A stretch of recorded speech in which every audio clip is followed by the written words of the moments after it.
10 komunat Malizi po i hedhin gjitha mbeturinat e tyre në lagjen Omer Bozhaj të komunës shqiptare të Tuzit.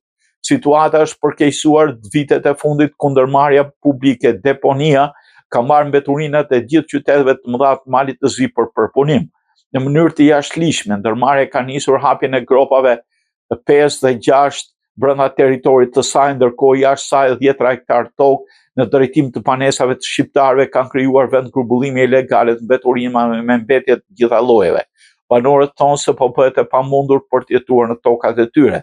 Sa herë ka organizim të banorëve që afrohen këtij vend grumbullimi gjigant të mbeturinave, pranë tyre vijnë dhe forcat e policisë, ndosë kjo tokë është pronë publike e qytetarëve të Tuzit. Eksperti i mjedisit Luiz Camaj thotë se hedhja mbeturinave në këtë formë 100 metra larg banesave mbi burimet ujore do ta kthejë zonën një mjedis të pajetueshëm.